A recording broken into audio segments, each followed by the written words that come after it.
Aí eu entrei em queda livre com os 2 paraquedas abertos. Parecia que Deus estava avisando que não era para ter o salto. Eu tinha certeza que eu ia morrer. Só que quando eu desconectei o principal, que é esse tirante aqui, ó, ele começou a estrangular o paraquedas reserva. Ele subiu na velocidade que o cara desceu e bateu, ninguém sabia quem era. E viu a resistência, ele deve ter cravado na lama ali, né? Ele deve ter enterrado ali. E sobrou e laçou. E quanto mais ele puxava, mais empedrava em nó. Lançou a fita aqui no meu pescoço, que você sai com o queixo para baixo, né? Justamente para a fita não pegar aqui. Fez o X aqui, eu comecei a ser estrangulado para baixo, como quem toma um golpe. Quando eu senti o vento cortando meu rosto, que aí eu percebi, caraca, eu tô caindo. E uma certeza, cara, que não tem como explicar, de que eu ia morrer. Ali na queda eu pensei, eu vou orar a Deus. Bati no posto de gasolina e apaguei.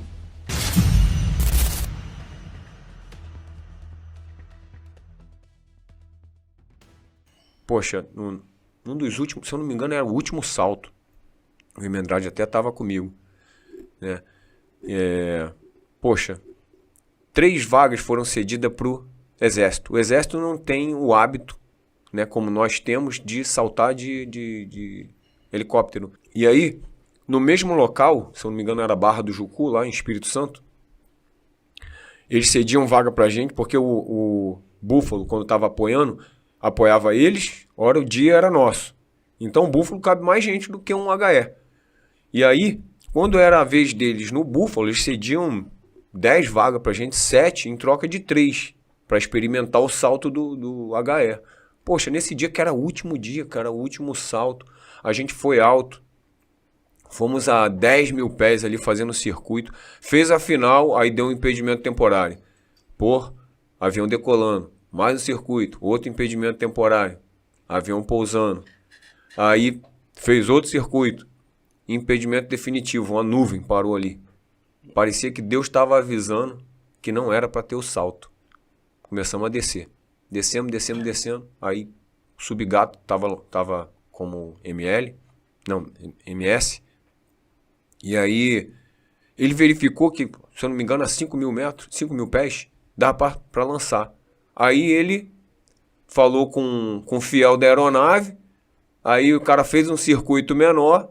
Aí tava do Exército Cabo Toschi, Sargento S. Campos e Cabo Fontela, do Exército.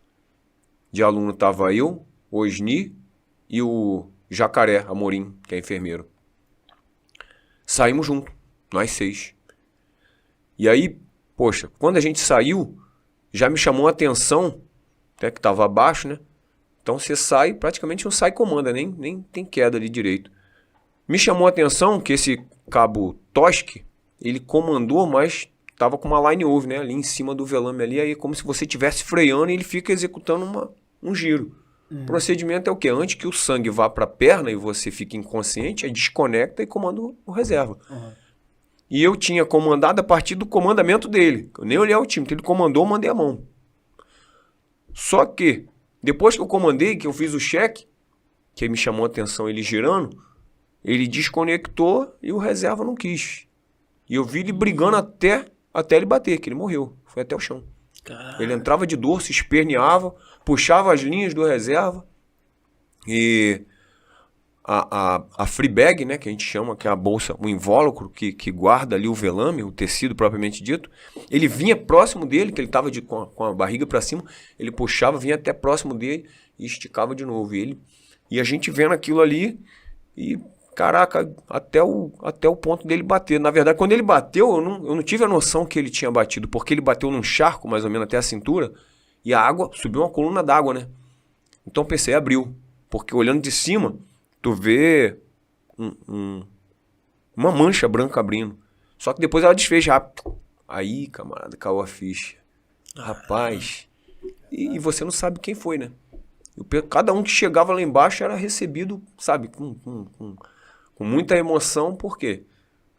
Tanto pelos caras do Exército quanto pela gente. Porque na velocidade que o cara desceu e bateu, ninguém sabia quem era. Podia ser tanto um aluno quanto podia ser um dos 3 das vagas ali que foram cedidas, né? E aí, infelizmente, essa fatalidade, a gente perdeu o Cabo Toschi do Exército, com comandos antigos lá, bem experiente, né? Infelizmente, né? Faz parte. Não é o que a gente deseja, né? Mas quando a gente entra no militarismo, principalmente para essa área, né? Para a área de operações especiais, a gente sabe que mesmo em adestramento a gente corre risco de morte. O que não é o desejável, né? Não perder ninguém em tempo de paz, em adestramento. Mas nas operações especiais, até nos adestramentos, a gente corre esse risco. Infelizmente, veio a falecer. Mas você foi no período do salto livre ou foi um adestramento normal? Foi no período do salto livre. Eu estava como aluno. Tá, aluno do curso aí, vocês saíram a 5 mil? Saímos a 5 A mil. 5 mil, pô, realmente. Para vocês terem noção, hoje em dia, pra quem é aluno do salto livre, 5.500 é a altura de comandamento. Saímos baixo. A altura para comandar o paraquedas é 5.500. Para vocês não como aluno, já uso o DAA, né? Não sei se é Cypress ou o DAA ainda, né? Então, DAA. É o DAA. Então, que é o limite ali da margem de erro. Aí vocês saíram da aeronave a 5 mil. 5 mil. Ainda pegaram ali, no caso, a subterminal ali, ainda tem a quantidade de peças ali com o paraquedas infla. Então já... depois de comando ainda você sofre a queda. Ainda sofre a queda ali, no caso, que é para se abrir rápido demais, você tem lesão na cervical. Então o choque de abertura é suavizado porque ele vai abrindo devagar. Com isso você continua caindo. Caraca, doideira. E esse dia deu tudo pra... Desde antes do tempo preditivo... Pô, via esse cara, a cada 1.000 pés que a gente sobe, diminui 2 graus. Fica muito frio. Pô, eu lembro que em tempo quente do nível do mar que tu saía para 12 mil, camarada, a ponta da extremidade do dedo ficava dura. Então, assim, eu vi o cara pingando suor naquele capacete de treinamento de trabalho relativo, ele escorrendo suor. Parecia que alguma coisa estava avisando aquele cara que ele... Já devia estar pressentindo. A tampa do equipamento do principal dele saiu, até deu uma verificada lá, né? Que é comum, a gente está sempre policiando um ou outro quanto ao equipamento, quanto a equipagem, né? Fazendo check. Ver, o camarada da frente não tem condição de ver o próprio equipamento. Então a gente auxilia, né? Um ao outro, justamente para evitar esse tipo de coisa. Mas assim, a tampa estava solta ali, mas coisa boba. Tanto que o que não quis foi o reserva, né? O reserva, depois a gente foi lá procurar, porque aonde ele bateu tinha um monte de vegetação aquática, tipo camalote, e bateu e aí fechou. Como você está no mesmo nível, você não vê como quem está de cima vê. Bateu e fechou. E eu tinha identificado ali a posição como referência do hangar, eu vi mais ou menos aonde bateu. Então os caras vieram me perguntar se tem condição de ajudar a procurar lá. Eu fui lá pro Shark, o pessoal dos Cometa, né? Estavam fazendo adestramento lá com a gente também. E os demais do Exército estavam fazendo um adestramento slope, que é o salto livre operacional. Também foram para lá, todo mundo procurando. E aí o próprio HE, roverando próximo, o subgato, até então era sargento, apontou porque ele viu a freebag. E a freebag, por um acaso, era verde também, da cor da vegetação. Mas ela estava boiando lá. E aí a gente tentou pegar, né? E viu a resistência, ele deve ter cravado na lama ali, né? Ele deve ter enterrado ali. E aí, mas na boneca ali, as linhas, quando você faz as 2 polegadas ali das linhas, uma sobrou e laçou. E quanto mais ele puxava, mais empedrava em nó. Ou seja, quanto mais ele tentava se safar, mais ele estava indo pro jangal. A gente não tem como mensurar, né, o que foi. Até respondi não sei se foi sindicância ou IPM que abriu no Exército. Como eu saltei com ele, estava presente lá nas ações, aí fui arrolado, né, para esse... Para dar depoimento. Infelizmente, né. Triste, mais atividade de operações especiais, Isso, como o senhor falou. É o tempo todo correndo risco de vida. É isso aí. Quem vai tem que ter essa consciência. Não é à toa que os cursos são altamente rigorosos, né? É isso aí. É justamente para selecionar o camarada que quer correr o risco, que se propõe a correr o risco, e aquele camarada que é só um aventureiro, né? É verdade. Tá disposto a pagar o preço. E tanto que o senhor falou que ele, mesmo para que era online houve, ele não tentou até o último momento. Até o final. Eu creio que ele bateu brigando. Porque ele tava de dorso, caindo de dorso. E aí brigava, ele puxava as linhas. E aí, só que depois que a gente viu que quanto mais ele fazia aquilo ali, mais o nó ajustava, né? Apertava mais o nó. Apertava mais ainda. Mas também naquela, pô, a gravidade não tem como mensurar como é que é. Como é que tá Não, desenvolvendo. o coração dele devia estar coração querendo abandonar ele meu. pela boca, né? E o senhor também teve um evento de Tive. Teve um acidente de aí, acidente né? em salto. Como foi isso aí, hein?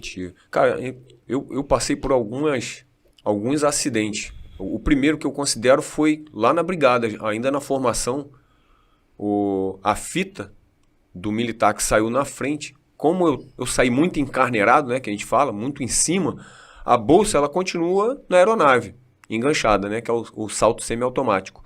O gancho, a fita e a bolsa, ela rompe ali no cadastro fechamento e a bolsa pega o ar e sobe. Essa bolsa ela pegou no meu pescoço, lançou e levou a epiderme embora. Caraca.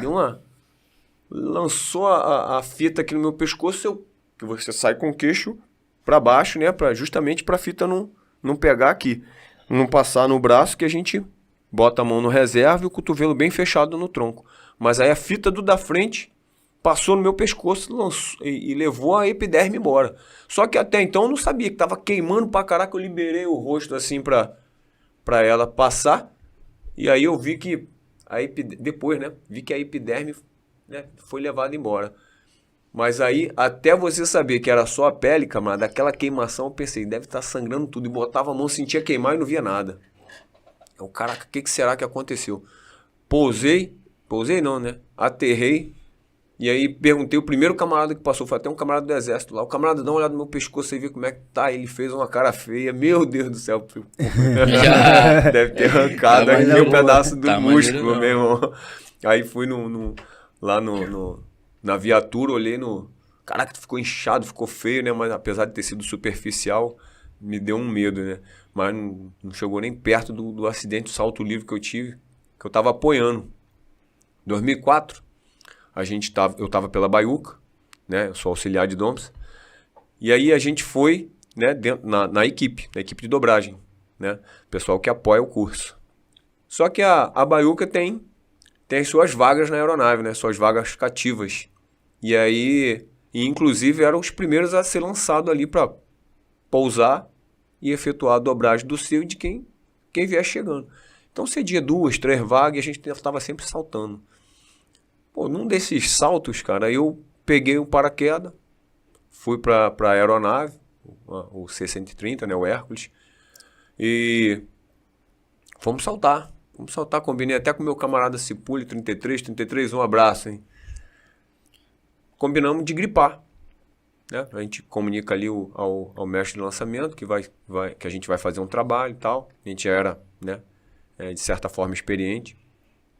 Saímos e conseguimos efetuar o grip, né? Pô, você quando tá conseguindo, né?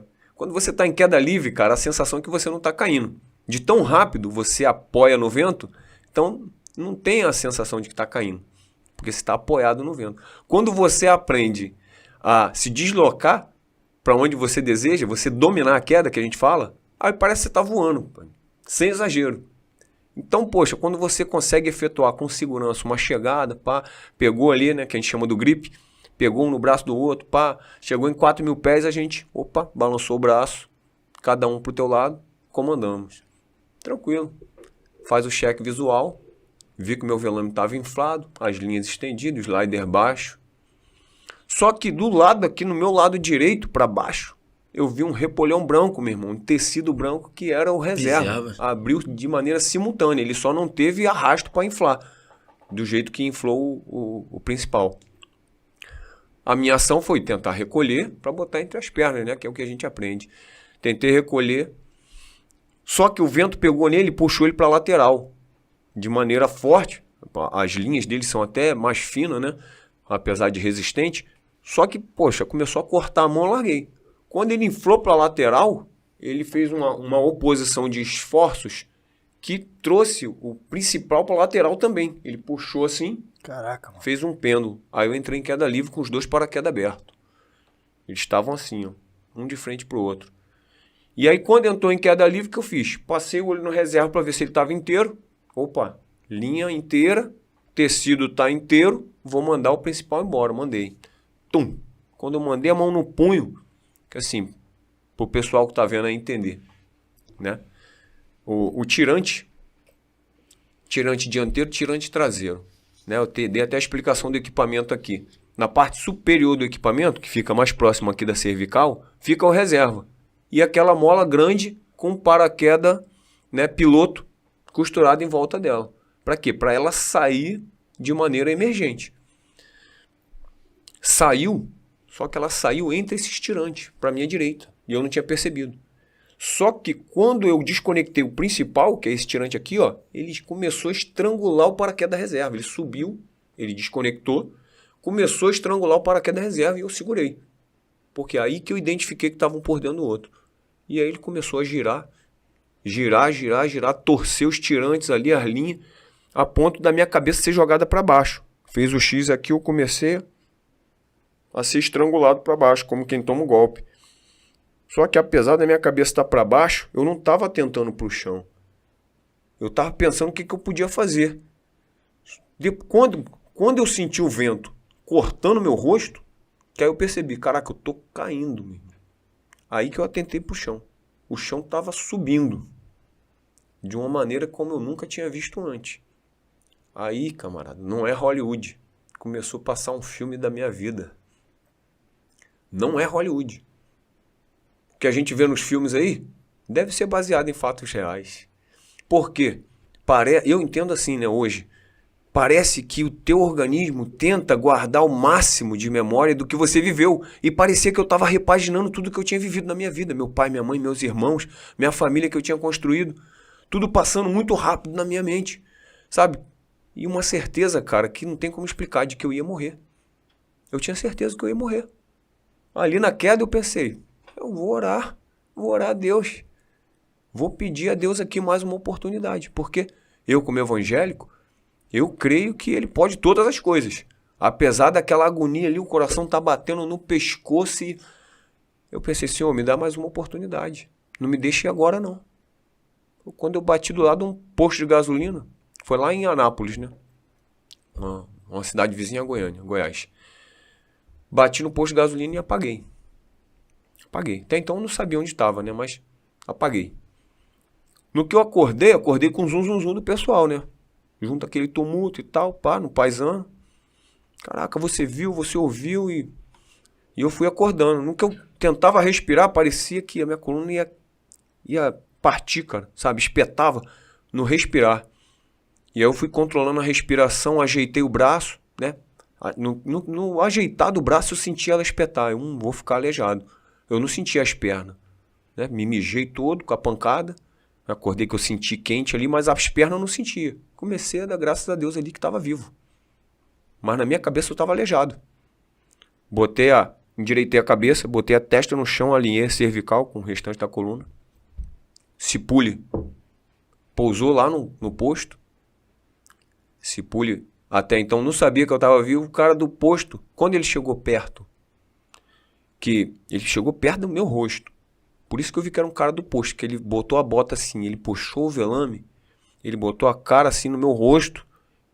E aí eu peguei um pouco mais de ar, né? Tenho que fazer mais um pouco de força por causa da dor. E pedi pra que ele não deixasse ninguém mexer. Eu falei, pô, não deixa ninguém mexer não. Aí ele botou a mão na cabeça, caraca, o cara tá vivo. Quando ele falou isso, cara, uma mulher, eu ouvi uma voz de mulher dando glória a Deus, sapateando, hora eu ouvia na minha direita, hora na minha esquerda, hora na minha frente. Ela entrou no mistério, meu irmão. Porque ela tava numa gratidão que parecia ser alguém da minha família, né? Aí dali eu fui socorrido pelo bombeiro, o bombeiro chegou primeiro. Fui socorrido, fui levado para um hospital evangélico, lá de Anápolis.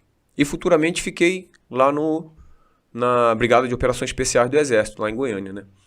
Até que o último dia, né, eu fiquei engessado, uma camisa de gesso com um triângulo aberto aqui, né, pro diafragma dilatar, e 2 botas de gesso. E aí pro último dia eu fui retraído para a zona de salto lá, para a ZL, para ser peiado na maca do Hércules, para ser trazido de volta pro Rio. Nisso que eu fiquei esperando a atividade acabar, que ainda tinha um dia de salto, e eu fui retraído para lá, né, para não atrapalhar. O salto, geralmente, final de semana, é aberto a público, né? E aí uma senhorinha pediu para falar comigo. A senhorinha pediu, pá, furou lá a fita zebrada e veio falar comigo. Ela aí, meu filho, você foi aquele menino que bateu lá no posto? Sou eu mesmo. Como é que você tá? Agora eu tô melhor. Ela, pois é, eu fiz questão de vir aqui falar contigo porque eu sonhei com você, pô. Eu sonhei com você, eu não sonhei com um de vocês. É mesmo, ela. Na madrugada pro dia que você se acidentou. E eu vi você morrendo. Eu chamei o meu esposo para orar por você. Só que ele devia estar com muito sono. Ele falou, vai dormir, mulher. Vai dormir porque você tá impressionada com a atividade. E a gente não tá acostumado. Acalma teu coração, vai dormir. Ela olhou para mim e falou, você sabe o que eu fiz, meu filho? Eu esperei ele dormir. Dobrei o meu joelho. Ela bateu no joelho assim, ó, uma senhorinha pequenininha. Dobrei o meu joelho e fui orar pela tua vida. Sabe por quê? Porque eu creio que a oração do crente tem valor. Eu acredito num Deus que pode todas as coisas. Amém. E eu fui orar pela tua vida. Aí, ela falou assim, sabe por que eu falo que eu sonhei com você e não com um de vocês? Porque quando o rapaz do posto tirou, ela se referiu ao pano, falou, quando ele tirou o pano da tua cabeça, que eu vi o teu rosto, aí Deus me revelou que era você mesmo que estava no sonho e morria. Aí eu tenho certeza que você me ouviu glorificar. Lembra que eu falei? Que tinha ela que estava glorificando o sapatinho lá, glória a Deus. Eu já não era mais ninguém, né? O gesso todo molhado, estava chorando ali, porque eu estava desviado, né, cara? Estava desviado da presença de Deus, então ela me deu até uma advertência no final. Olha, meu filho, eu estou fazendo questão de vir falar aqui, não é para minha glória não, é para glória e honra do Deus Todo-Poderoso. Se você conhece Ele, firma os seus pés nele. Agora, se tu não conhece, corre para Ele porque Ele te deu uma nova oportunidade. Ela usou o termo que eu usava na oração, falou, corre porque hoje Ele te deu uma nova oportunidade. Fica firme nele. Amém. E eu nunca mais vi essa senhora. Nunca mais vi essa senhora. Foi Deus mesmo, usou ela como ferramenta pela minha vida. Deus usou de misericórdia e compaixão comigo.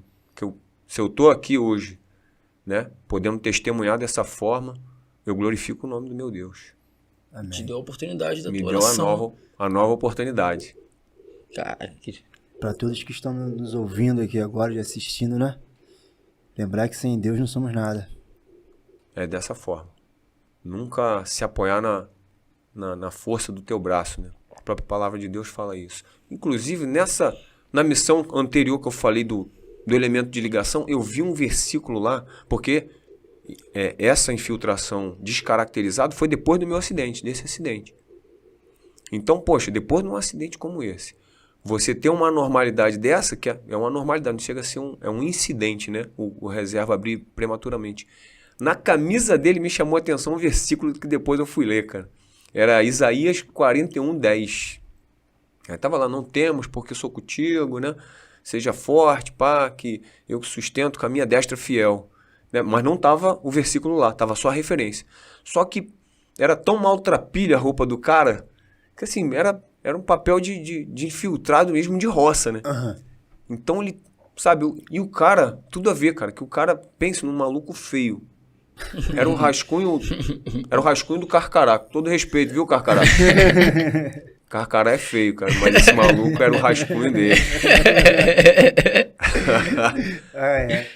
E depois do salto, depois do acidente, o senhor disse que ainda saltou outras vezes, Saltei. Eu fiz 3 anos de reabilitação, né? Antes eu fiquei 1 ano em casa. Fiquei num colchão que eu não me colocava sentado sozinho, né? Com a camisa, fizeram uma camisa de gesso. Então, para eu me alimentar, para eu ir no banheiro, para eu me colocar de pé, eu não afastava muito a perna, nem juntava ela, por causa eu tive múltipla fratura no cóccix, eu fraturei a 3ª vértebra lombar, eu tive 3 esmagamentos de disco intervertebral que vieram transformar em hérnia, eu tive o amolecimento e o desgaste da cartilagem dos 2 joelhos, eu fraturei os 2 calcâneos esquerdo em 2 lugares. Então, assim, o fato de eu ficar parado, ainda que sentado do jeito que eu estou aqui, né, isso vai gerando um desconforto, uma queimação. Por mais que tenha consolidado, né, as fraturas, mas gera um desconforto ainda. Não reclamando, né, mas passando aqui a ideia do que eu sinto. Que eu glorifico a Deus o tempo todo por ter me dado mais uma oportunidade, né. Todo mundo tem que fazer isso, né, cara? Eu mais ainda, né, que ganhei mais um bônus aí, né. Mas é interessante você, a cada manhã, né, reconhecer ali que, poxa, abriu o olho, respirou, é motivo de agradecer, porque tem muita gente no leito do hospital aí querendo a tua vida, cara. Querendo ter a condição que você tem, né? Verdade. É claro que a gente zela por disposição, né, por saúde e tal, mas às vezes, muitas vezes, né, a gente tem uma inclinação, uma tendência de por almejar coisas melhores ou mais coisas, o que não é proibido, é até saudável, mas desde que você não deixe de agradecer pelo que você já tem, né? E a condição de saúde, de respirar, é uma delas, né? E muitas vezes passa batido, né? A gente deixa de agradecer a Deus. Verdade. E hoje em dia eu vejo o senhor aqui, porra, com a gente, certo? Reabilitado, pronto para o combate. Graças a Deus. Trabalhando. Eu tenho a oportunidade de trabalhar ali com o senhor, de ver o senhor diariamente, no TFM ali, na piscina, na natação, porra, altamente. Deus agiu na vida do senhor e mostrou que, porra, mesmo com todos os percalços, né? É possível se reabilitar e voltar. E, pô, acho que o melhor de tudo é saber que o senhor ainda continua na atividade militar, né? Com certeza. E fazendo o que eu gosto, né? Que eu pensei assim, depois, né, que a gente vai vendo, poxa, o cara no ato lá, né, do atendimento, o médico dá uns beliscões na perna, né, dá umas espetadas. Como eu tive sensibilidade ali, tá tranquilo, pô. Tá tranquilo, isso é papo de meses, você vai voltar a fazer tudo, né? E ainda tem esse fato, o senhor achava que ia ficar paraplégico, Achava. Não sentia a perna. Eu sentia a coluna. A coluna era como se tivesse uma carreta estacionada em cima ali. E se eu tentasse respirar, parecia que ela ia quebrar. Ela espetava. Então eu tinha que controlar uma respiração bem fininha e tal. Tanto que o rapaz que estava comigo me acompanhando na ambulância, eu pedi para ele recolher minhas pernas. Meu joelho, que você flexionando o joelho, né, você endireita mais a lombar. Aí ele fez, cara, mas quando chegar lá no hospital vou pegar de novo tua perna aqui, que é o procedimento. Aí mais aliviou quando ele fez isso. Ela assentou assim, né, a curvatura da lombar, ela deu uma esticada alinhada aqui com o restante da coluna. Caramba, foi um alívio. Aí chegou lá no hospital, graças a Deus eu tive a notícia de que, assim, pela pressão, né, da pancada, aí causou aquela insensibilidade, né? Eu fiquei insensível às pernas ali, perdi os movimentos temporariamente, mas graças a Deus hoje eu glorifico por poder fazer atividade física. Eu sou um apaixonado por atividade física, né? Eu corro, nado, faço minhas barrinhas, eu faço muito exercício calistênico, né? Que são exercícios que não botam sobrecarga, né, no corpo, né? Para preservar até as articulações e as lesões. E o fato, inclusive, de eu ficar sem fazer colabora negativamente, né? Então, como hoje eu estou me formando em educação física, a gente detém o conhecimento, então, poxa, tem coisa que eu faço que realmente eu sei que eu estou me prejudicando. Por exemplo, a corrida, que eu também sou apaixonado por fazer, eu boto ali uma palmilha de borracha com uma calcanheira de silicone. Um ou outro militar questiona, né, por causa das restrições que tenho. Mas, enfim, eu sei que não estou prejudicando ninguém, né? Não estou prejudicando subordinado, nem pares, muito menos, né, superiores. Muito pelo contrário, o único que sai prejudicado sou eu. Mas eu tenho isso que você falou, que eu motivo muito mais do que eu causo uma má impressão. Porque eu podia estar apoiado nessas minhas condições e estar escorado aí pelo canto. Não, vou direto para a sessão, não vou fazer TFM não. E